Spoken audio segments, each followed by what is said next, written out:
बगल में लाल कुआं कुआं कुआं भाई कुआं कुआं,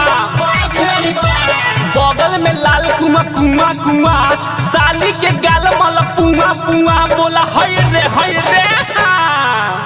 आवा आवा आगे साली हो, आवा तनी सरंगवा लगाली, आवा आवा आगे साली हो, आवा तनी सरंगवा लगाली, तनी सरंगवा लगाली हो, तनी सरंगवा लगाली, टनल बा मोर पिचकारी ये साली, आवा तनी हो सटा दी, आवा आवा आगे साली हो, आवा तनी सरंगवा लगाली।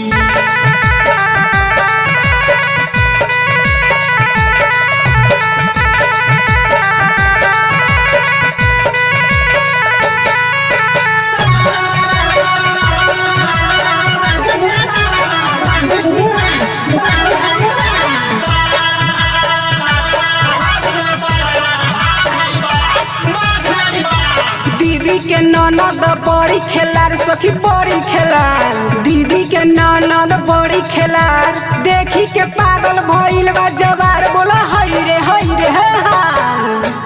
गालबा ये साली तोरा खिलल खिलल खिलल खिलल हो खिलल खिलल, आजे बा टाइम हमें मिलल मिलल मिलल मिलल हो मिलल मिलल, नाये जीजा ना लगाई हो, बड़ी ज्यादा पर पढ़ाई, दीदिया के ननद के जाके लगाई, जीजा रहो बड़ी मजा आई, आवा आवा आगे साली हो, आवा तनी सरंगवा लगाली, आवा आवा आगे साली हो, आवा तनी सरंगवा लगाली, आवा आवा आगे साली हो, आवा तनी सरंगवा लगाली।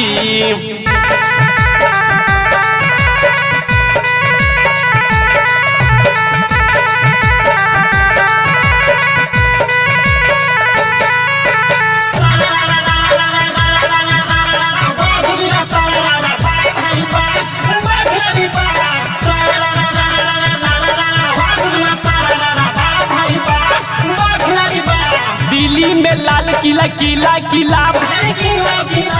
दिल्ली में लाल किला किला किला, साली के साया भइल किला किला, बोला हई रे जीजा के बहिन बड़ी छी छोड़ी, घोड़ी के रंग डाला चोली में थोड़ी, होली में ऐसे न लागा हो रानी हो, ऐसे न जागा हो,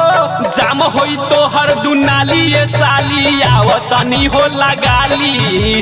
आवा आवा आगे साली हो, आवा तनी सरंगवा लगाली, आवा आवा आगे साली हो, आवा तनी सरंगवा लगाली,